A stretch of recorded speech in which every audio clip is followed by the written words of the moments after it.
그가 살아나셨다. 우리가 부활주일이나 고난주간 또 그런 어간에 많이 묵상했던 말씀입니다. 여러분, 우리 가톨릭하고 우리 기독교의 차이가 무엇인 줄 아십니까? 내용들이 많겠죠. 성당에 가면 십자가가 있습니다. 보셨나요? 성당에 안 가보셨구나. 죄송합니다. 성당에 가면 십자가가 있는데, 성당의 십자가에는 무엇이 붙어 있는 줄 아십니까? 예수의 형상이 붙어 있습니다. 그리고 동상도 많죠. 예수의 동상이나 마리아 상이나 성상 숭배가 가능하기 때문에 가톨릭에는, 성당에는 그러한 조각상들이 또한 그런 것들이 많이 써 있습니다. 근데 우리 기독교에는 십자가는 있지만 십자가 예수의 형상이 있던가요? 예수가 없어요. 왜 그럴까요?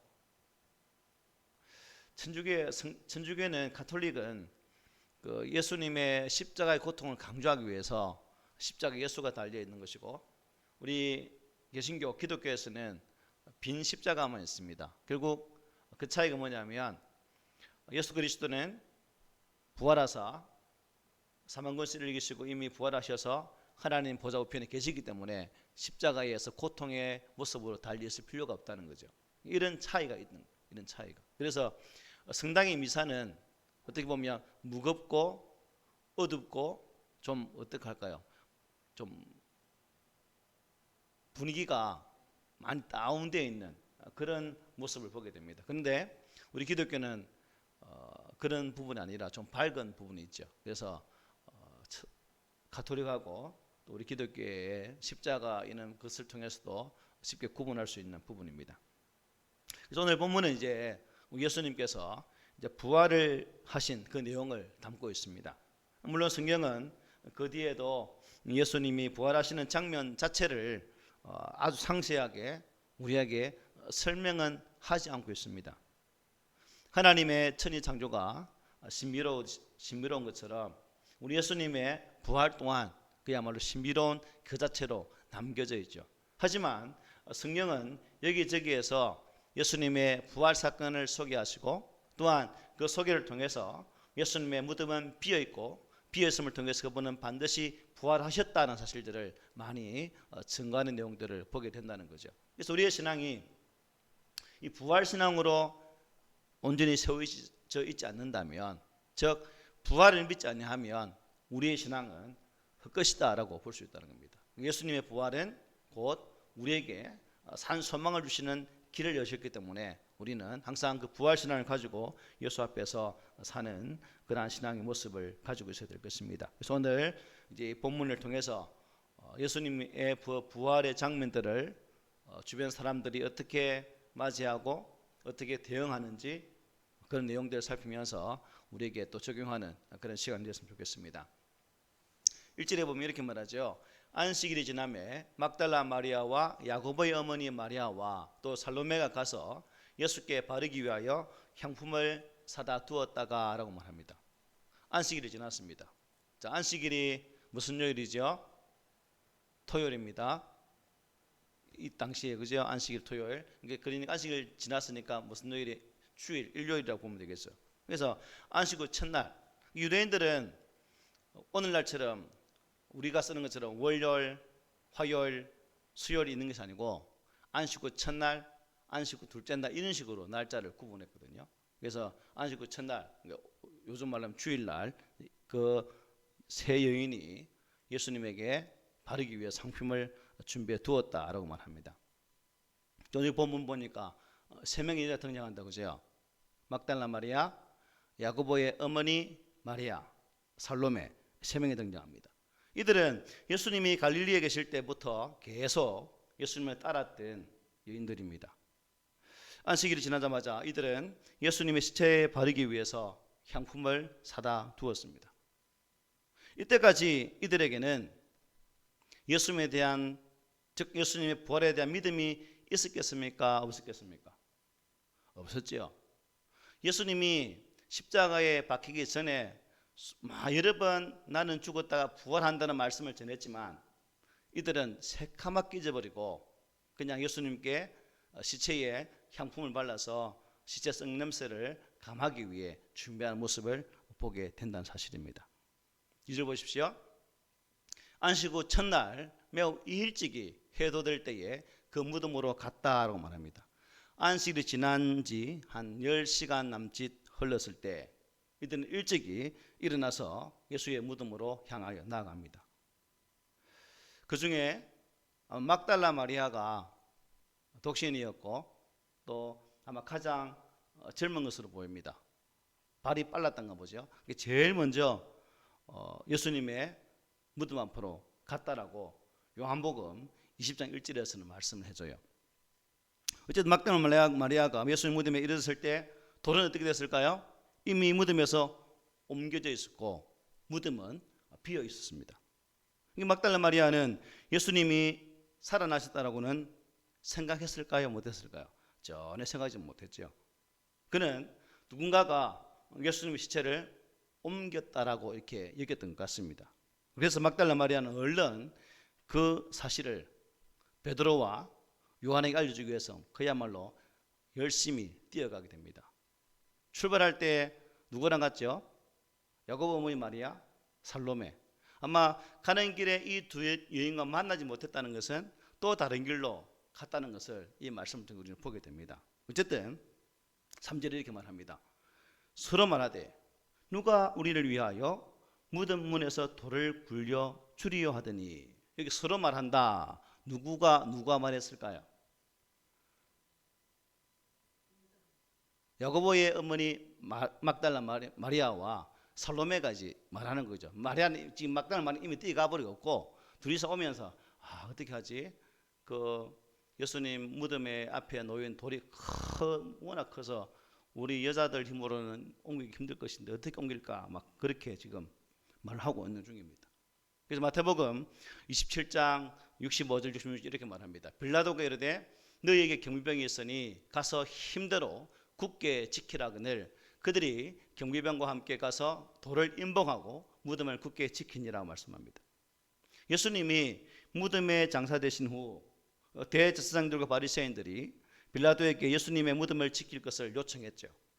예수님의 제자들이 예수님의 시체를 도둑질해 갈 수도 있다라는, 그래서 저들이 주장하는 부활을 주장하기 때문에 사전에 방지하고자 이렇게 했다는 거죠. 그래서 빌라도는 경비병을 보내어서 무덤에 돌을 임봉, 즉 늘지 못하도록 만들고 군사를 보내어서 지키겠다는 겁니다. 이 자들은 무덤에 돌이 임봉되었다는 사실도 또 경비병들에게 그 앞에 지키는 것도 전혀 모르고 있는 상황이죠. 그래서 이들은 단지 누가 자기들을 위해서 그 큰 무덤의 돌을 옮겨줄까 염려하면서 무덤으로 향하고 있었다는 겁니다. 4절 보십시오. 눈을 들어본 적 벌써 돌이 굴려져 있는데 그 돌이 심히 크더라. 자, 이들은 오는 내내 무덤 문에 큰 돌이 놓여 있을 것이라 걱정하면서 꼭 염려하고 왔는데 이게 무슨 일입니까? 놀랍게도 벌써 돌이 어떻게 해요? 굴려져서 무덤이 활짝 열려져 있었다는 겁니다. 이에 그네들은 무덤 안에 들어가게 되죠. 그러자 그곳에 있어야 할 예수님 시체가 보였습니까? 보이지 않았다는 거죠. 막달라 마리아처럼 이들도 예수님이 살아나셨다고는 여기지 않고 누군가가 예수의 시체를 가져간 것으로 아마 여겼던 것으로 보여집니다. 그러면 여러분, 이때 누가 예수님의 무덤 문에 있던 심히 큰 돌을 옮겼을까요? 천사가. 마태복음 28장 2절에 이렇게 말합니다. 큰 지진이 나며 주의 천사가 하늘로부터 내려와 돌을 굴려내고 그 위에 앉았는데 라고 마태는 이렇게 자세히 기록해 주고 있어요. 하늘로부터 내려온 천사가 예수님 무덤의 문에 내려오셔서 돌을 굴려 주었다라고 말씀합니다. 이때 여러분, 이 천사는 누구를 위해서 이 돌을 옮겨 주었을까요?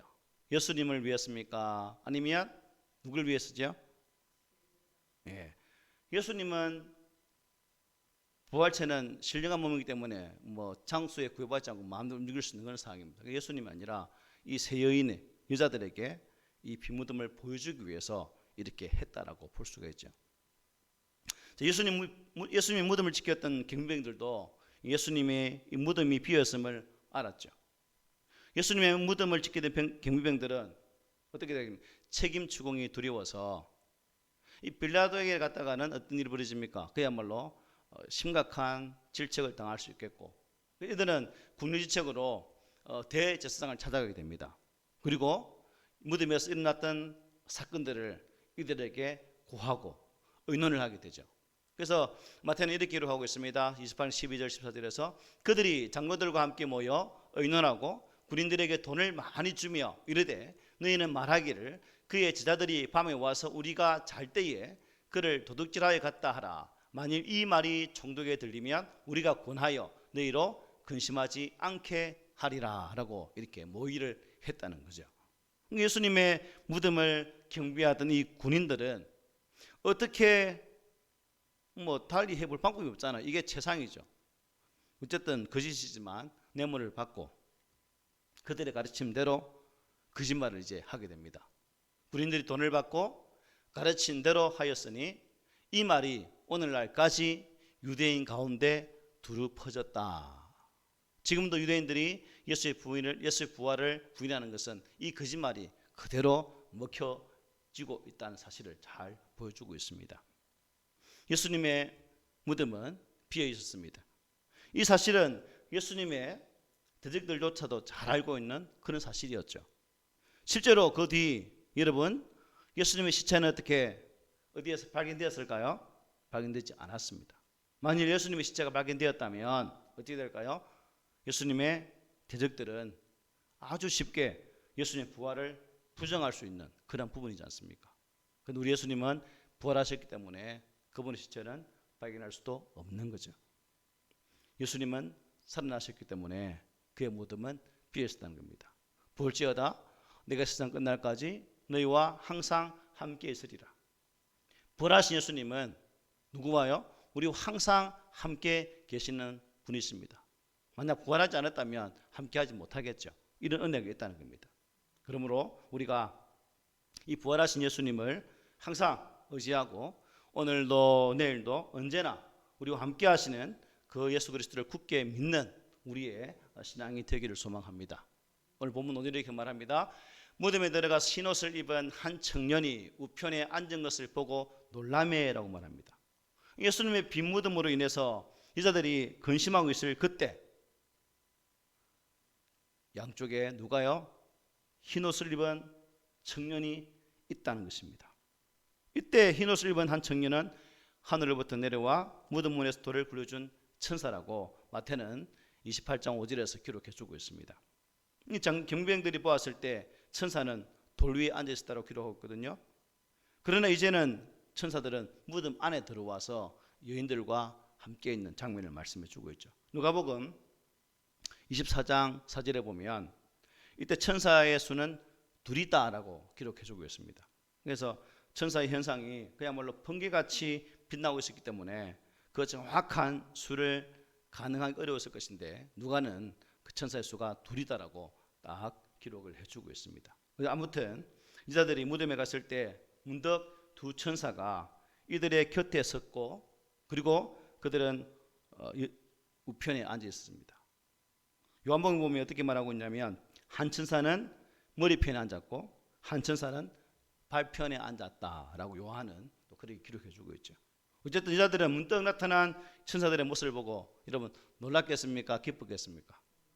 엄청나게 놀란 것 같아요. 마태복음 28장 4절을 보면 이 경비병들은 천사를 무서워하며 떨며 죽은 사람과 같이 되었다라고 말합니다. 무덤을 지키는 경비병들이 얼마나 놀랐겠습니까? 그리고 여자들도 천사를 본 적이 단 한 번도 없었기 때문에 이들도 놀라기는 어떻게 해요? 매 일반이었다라고 성경은 증거하고 있습니다. 그래서 누가복음 24장 5절에 보면 여자들은 무서워서 얼굴을 땅에 대었다라고 기록해주고 있거든요. 오늘 6절 한번 보십시오. 청년이 이르되 놀라지 말라. 놀래가지고 얼굴을 땅에 팍 대니까 이렇게 말하는 거죠. 너희가 십자가에 못 박히신 나사렛 예수를 찾는구나. 그가 살아나셨고 여기에 계시지 아니하니라. 보라 그를 두었던 곳이니라 하고 말씀합니다. 이 두 천사 중에서 한 천사가 여자들에게 자세히 알려줍니다. 놀라지 말라. 천사들은 여자들을 위해서 돌을 굴려주면서 제자들에게 예수님의 부활을 전하기 위해서 하늘로부터 내려왔음을 분명히 우리에게 이 말씀도 볼 수 있는 거죠. 천사는 제자들이 그곳에 온 까닭을 알고 있었습니다. 어떻게 해요? 너희가 십자가에 못 박히신 나사렛 예수를 찾는구나. 너희들이 여기 온 이유를 나는 안다는 거죠. 사실 제자들은 부활하실 예수를 꿈에도 생각 못했습니다. 단지 그분의 시신에 썩은 내가 나지 않도록 그냥 향품을 발라 두기 위해서 왔을 뿐이죠. 그리고 천사의 말씀이 이어지고 있습니다. 그가 살아나셨고, 그가 누굽니까? 예수겠지요. 천사는 자들에게 예수님이 살아나셨다라고 분명히 증거하고 있습니다. 그렇습니다. 예수님은 말씀대로 죽으시고 말씀대로 부활하셨습니다. 이제 이 말씀대로 우리가 이 말씀을 믿어야 되겠죠. 우리가 오늘 이 시대 속에서 기록되어진 성경의 말씀대로 예수 그리스도의 부활을, 예수 그리스도의 죽음을, 또한 다시 오심을 믿을 수 있는 믿음을 가져야 우리는 이 제자들처럼 또 여인들처럼 믿음 없이 두려워하거나 또한 각기 제 할 길로 가지 않을 수 있다는 거죠. 오늘날에도 온전한 믿음으로 서 있지 못하기 때문에 많은 성도들이 실패하게 되어지고 신앙을 통해서 또 좌절의 쓴맛을 보기도 합니다. 때문에 우리는 이런 말씀을 통해서 말씀대로 죽으시고 말씀대로 부활하셨고 또 장차 말씀대로 이 땅에 재림하실 주 예수를 통해서 주 예수 어서 오십시오라고 간절히 소망하는 그런 믿음을 가지는 우리 모두가 되어야 될 줄 믿습니다. 이어서 천사가 여자들에게 뭐라 말합니까? 여기 계시지 않는다라고 말해요. 그러면 천사는 예수님이 살아나신 증거를 제시합니다. 보라, 그를 두었던 곳이라. 예수님이 누웠던 그 자리에 없지 않느냐라고 말하고 있는 부분이거든요. 여러분, 왜 예수님의 무덤이 비었습니까? 왜 십자가에 못 박히신 예수님이 무덤에 계시지를 않는 것일까요? 우리는 잘 알고 있습니다. 그죠? 예수님은 살아나셨기 때문에, 부활하셨기 때문에. 그러므로 천사가 정언한 예수님의 부활을 부인하면 결국 하나님의 말씀을 부인하는 것이 되는 거죠. 이것은 곧 하나님을 믿지 않는 것이 됩니다. 예수님이 살아계심을 믿음으로 우리는 확신해야 되겠죠.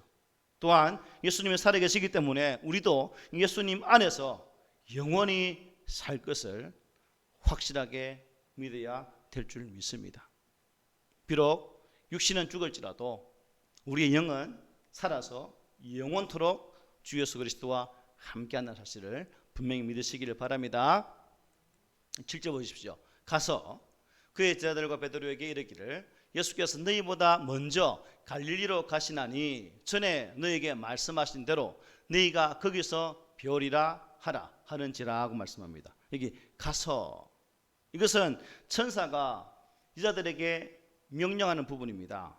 지금 천사는 여자들에게 하나님의 말씀을 전하라고 말씀하고 있죠. 그러므로 천사는 하나님을 대신해서 여자들에게 뭐예요? 가라라고 말씀하고 있는 거죠. 어디로 가는입니까? 예, 제자들에게. 예수님이 잡히시던 날 밤에 제자들은 뿔뿔이 도망갔지요. 또 많은 사람들이 예수의 곁을 다 떠났습니다. 이제 흩어졌던 그들을 향해서 천사는 여자들에게 그들에게 가서 예수님의 부활을 증거하고 또한 그가 어디에 계신지를, 어디로 갈 것인지를 자세하게 알려주고 있는 모습을 보게 되죠. 어디로 간다고 말씀하고 있습니까? 너희보다 먼저 어디로 간다고요? 갈릴리로 가신다라고 말씀합니다. 말하자면 목자이신 예수님께서 앞장서셔서 갈릴리로 가시면서 그의 양들인 제자들을 다시금 불러 모으고 있다는 사실입니다. 그러므로 우리가 이 말씀을 보면서 이 천사가 하는 이 말 또한 천사가 즉석에서 했던 말이 아니라 이미 예수님께서 공생의 사역을 하시면서 주신 말씀이라 기록하고 있죠. 어떻게 말합니까? 전에 너희에게 말씀하신 대로 너희가 거기서 배우리라. 살아계실 때에 갈릴리에서 만난다라고 분명히 말씀하셨거든요. 그 사실을 그대로 지금 다시금 일러주고 있다는 사실입니다. 이것을 보면서 제자들의 신앙이나 그 당시에 예수님의 사역들을 직접 목도하고 예수님의 거룩한 사역들을 직접 체험했던 그 많은 사람들이 참 현장감 있는 그 하나님의 기적의 은혜를 체험하고도 쉽게 말씀을 잊어버리는 모습을 보면서 참 오늘 우리들도 그제요 하나님의 말씀을 대하고 읽고 또 어떤 분은 암송까지 하지만 그 말씀들이 우리의 생활 속에서 그대로 나타나지 않는 그런 때가 참 많다 하는 것입니다. 말씀은 기억하지만 기억되어진 그 말씀이 나의 삶의 현장에서 나타나지 않는 경우가 많다는 거예요. 제자들이 그랬고 지금 말씀을 받는 이 여인들도 바로 그런 모습을 잘 보여주고 있습니다. 여러분, 그런데 이 제자들은 이자들이 전하는 천사의 말을 듣고서 얼른 갈릴리로 갔을까요? 안 갔을까요? 아마 가지 않은 것 같아요. 왜냐? 살아나신 예수님이 맨 먼저 막달라 마리아에 보이고 그 다음에 야고보 어머니 마리아에 보이고 그 다음에 살로메에게 보이고 그 다음에 고린도서 보면 500년 행제 일시에 보였다라고 말씀하고 있거든요. 그리고 그 다음에 그들이 아마 갈릴리로 간 것으로 보였습니다. 예수님이 부활하시고 며칠 동안 이 땅에 머무르셨나요? 40일 동안 머무르셨습니다. 40일 동안 머무시면서 그때 그 제자들에게 보여주시고 친히 부활체를 증가하심으로 이제 그들이 다시금 갈릴리로 가서 예수를 만나게 되어지는 그런 모습들을 우리가 보게 됩니다. 마태복음 28장과 요한복음 마지막 장인 21장을 보면 제자들이 갈릴리로 가서 예수님을 만나는 장면이 자세하게 잘 나와 있습니다. 고린도전서 15장 6절 말씀과 같이 아까 주님 말씀드렸죠. 부활하신 예수님은 12제자와 500년 형제에게 일시에 보이셨나니라고 기록하고 있거든요. 그 중에 태반이 지금도 살아있다라고 바울은 고린도서를 기록하면서 우리에게 증거해 주고 있습니다. 아무튼 살아나신 예수님은 40일 동안 제자들에게 보이시면서 이 하나님 나라 일을 말씀하셨습니다. 예수님이 이제 하늘로 올라가신 후 제자들은 모두가 예수님의 충성된 증인이 되어지는 게 되는 거죠. 무슨 일로요? 오순절 성령의 은혜로 말미암아 그들은 더 이상 비갑자가 아니라 무덤에 뜨는 그런 사람들이 아니라 하나님의 거룩한 말씀의 사도로 무장되어서 죽음을 불사하고 하나님의 말씀을 증가하는 그러한 대사도들이 되어졌다는 사실을 우리는 또 사도행전을 통해 자세히 볼 수가 있습니다. 8절 보십시오. 여자들이 몹시 놀라 떨며 나와 무덤에서 도망하고 무서워하여 아무에게 아무 말도 하지 못하더라. 오늘 본문은 그 당시 예수님의 부활을 목격하고 두 천사 때문에 너무 놀라서 말을 하지 못했던 그 장면을 통해서 오늘 본문의 말씀을 끝을 맺고 있습니다. 여자들은 몹시 놀라서 몸은 떨렸습니다. 또 여자들은 떨면서 무덤에서 나와서 도망치듯이 그야말로 다름질을 했습니다. 여자들은 무덤에 사로잡혀서 아무에게도 아무 말도 하지 못했다라고 말씀해요. 전혀 얘기치도 않았고 또한 난생 처음으로 초자연적인 존재를 자신의 눈으로 보았으니까 여러분 얼마나 놀랐겠습니까? 충분히 이해가죠. 그러나 이와 같은 반응은 이때 단 한 번 일시적인 현상에 지나지 않았습니다. 이후에 이들의 행동은 바뀌게 되죠. 마태복음 28장 8절 우리 다 함께 읽어볼까요? 그 여자들이 무서움과 큰 기쁨으로 빨리 무덤을 떠나 제자들에게 알리려고 다름질하세. 나올 때는 두려웠지만 무서웠지만 뛰어가는 도중에 어떻게 했다고요? 그들 속에는 큰 기쁨이 있었다는 거예요. 아, 비로소 뭘 깨달은 거예요? 우리 주님이 부활하셨구나. 우리 주님이 다시 살아나셨구나. 이 사실을 확인했기 때문에 그들은 기쁨으로 빨리 달려가서 제자들에게 이 사실을 알리게 되었다라고 본문은 말씀해 주고 있습니다. 그리고 계속해서 마태복음 마태복음입니다. 마가복음 아니고 마태복음 28장 9절 10절 보면 이렇게 말합니다. 예수께서 그들을 만나 이르시되 평안하냐 하시거늘 여자들이 나아가 그 발을 붙잡고 경배하니 이에 예수께서 이르시되 무서워하지 말라 가서 내 형제들에게 갈릴리로 가라 하라 거기서 나를 보리라 하시니라고 말씀하셨습니다. 살아나신 예수님은 마리아에게 나타나셨던 것처럼 다른 두 여자 야고보의 어머니 마리아와 살로메에게도 나타나셔서 이 말씀을 친히 하고 계십니다. 이것을 통해서 예수님의 무덤을 찾았던 그 모든 인자들은 예수님의 부활을 친히 목도하게 되어지는 은혜를 누리게 됩니다. 예수님 때나 오늘날이나 믿음의 열심은 남자들보다 여자가 더 있는 것 같습니다. 막달라 마리아와 야고보의 어머니 마리아, 이 살로메가 주님에 대한 그 진한 사랑으로 어찌하든지 스승이신 예수님을 어떻게 하려고 했던 그 열심적 사랑이 부활하신 예수를 만나는 은혜의 길이 되었다는 것입니다.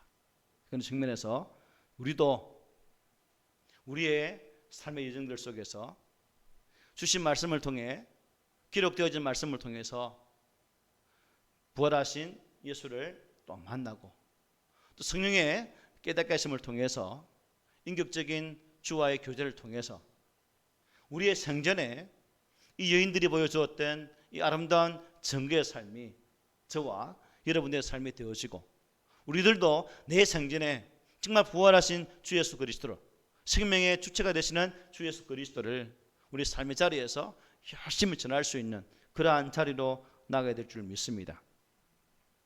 요한복음 11장 25절 26절에 이렇게 말합니다. 우리 함께 읽어보겠습니다. 시작.